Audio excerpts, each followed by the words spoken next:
Ma guardi, questo chiaramente non è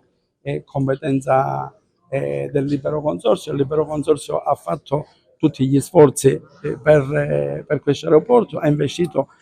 fino adesso 600.000 euro, è disponibile a investire altro, a impegnarsi anche per la redazione di un progetto di fattibilità tecnico ed economica, però a oggi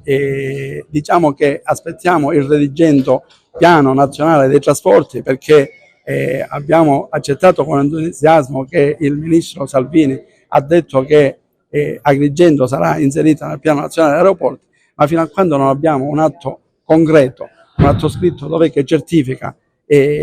questo che ha annunciato, in che modi e in che termini noi ci dobbiamo muovere e portare avanti tutte le procedure, noi non possiamo fare altro. Quindi noi attendiamo da parte dell'ENAC e del MIT questa risposta concreta per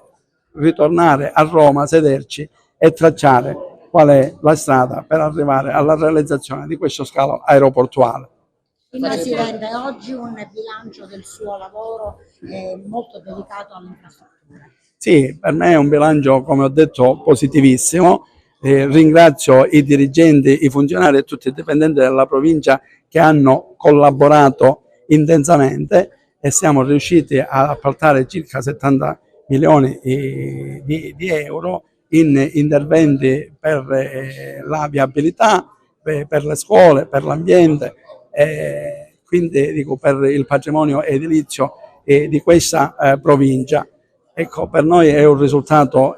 importante e su questo tracciato, diciamo, stiamo programmando l'annualità aprile 2026, maggio 2027. Abbiamo intenzione di investire risorse importanti sempre sulla viabilità, sulle scuole e sulla proprietà degli immobili della provincia per renderli realmente visitabili e ricettivi e dare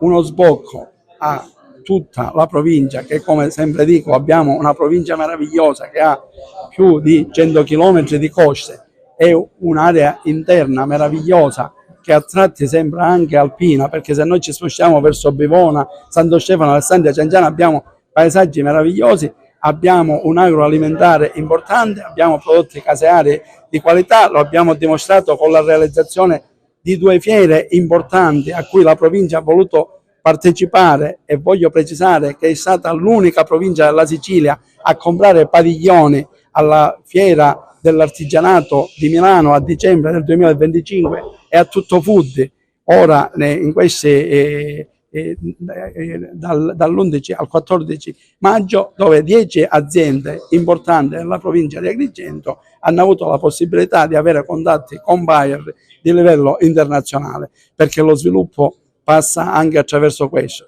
attraverso la possibilità non solo della sistemazione, diciamo, di quella che è la rete viaria e scolastica e immobiliare, ma anche dando la possibilità agli imprenditori di potersi confrontare con altre realtà dell'Italia e dell'Europa per una crescita economica e uno sviluppo importante per il nostro territorio. Presidente, Schifani ha detto che andare cauti sull'aeroporto di Agrigento e che chiederà chiarimenti al Ministero delle Infrastrutture. Questo cosa vuol dire? Che dalla Regione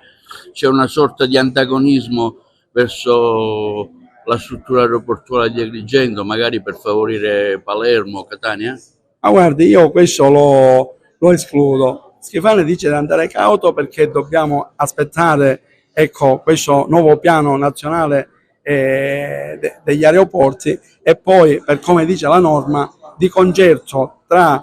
il libero consorzio, la regione e lo Stato, trovare soluzioni e risorse idonee per fare diventare concretezza la realizzazione dell'aeroporto. Un progetto di massima che abbiamo presentato, dove si prevedono circa 125 milioni per la realizzazione di questo aeroporto. Successivamente, se c'è la volontà, per come annunciata dal ministro Salvini, che diventa realmente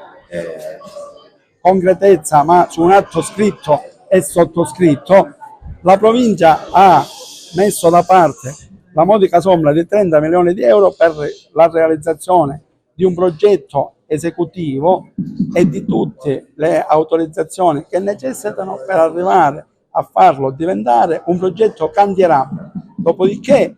noi abbiamo due strade,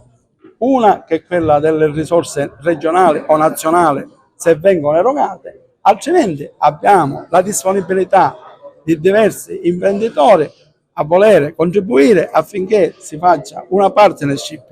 pubblico-privato per realizzare questo scalo. Noi ci crediamo e lo vogliamo con forza. La posizione è sempre quella su Licata.